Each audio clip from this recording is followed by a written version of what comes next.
As Valery Borzov taught us in the latter stages of the 1960s and throughout the 1970s, there is hardly anything more dangerous in sprinting than an athlete with attention to detail. This ability to focus on details shaves valuable thousandths or hundredths of a second of one's time.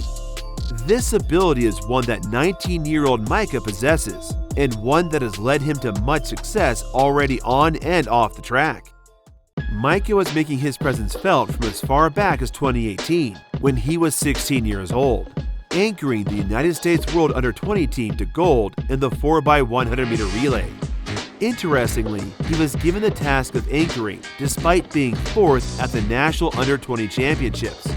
That task could have easily been given to Anthony Schwartz, who was easily ahead of his peers.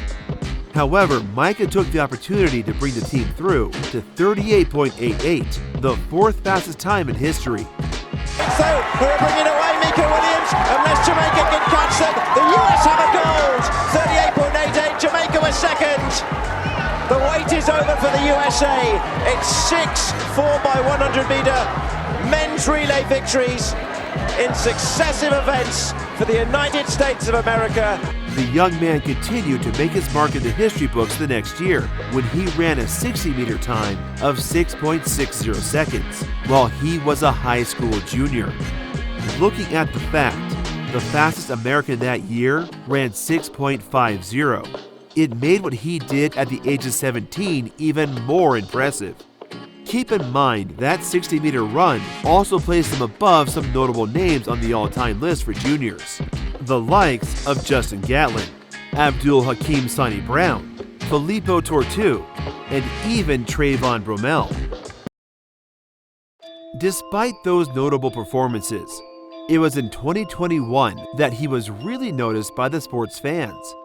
Which isn't surprising, because when a talented athlete like himself enters University of Oregon, magic usually happens.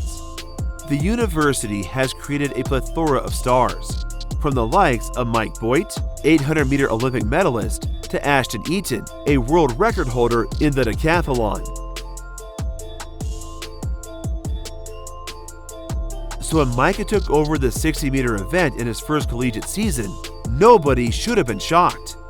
He was unbeaten the entire season in the 60-meter, winning the NCAA Indoor Championships in 6.49 seconds, the third fastest time in the world.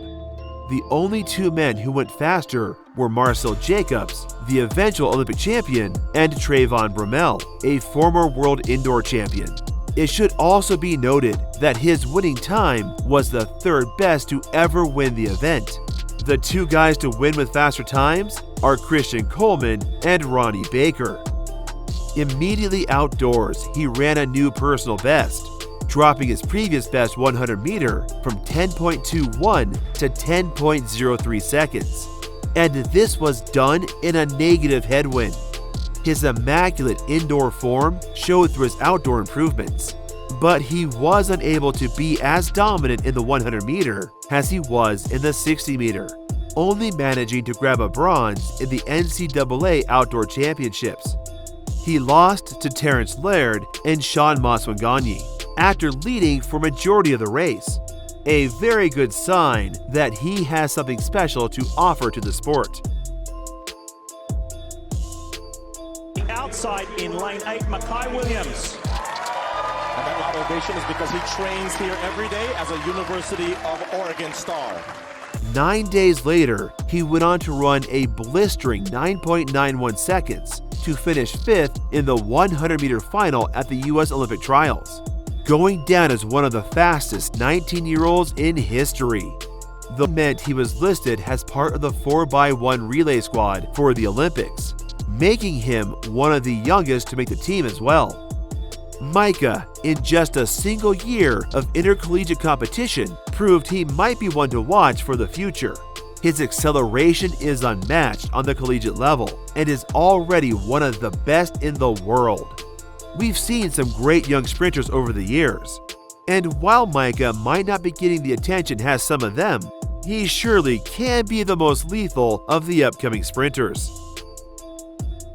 Then he showed up to Albina Road Running practice, and he was this little short, pudgy kid, but he was quick, and I saw something in him.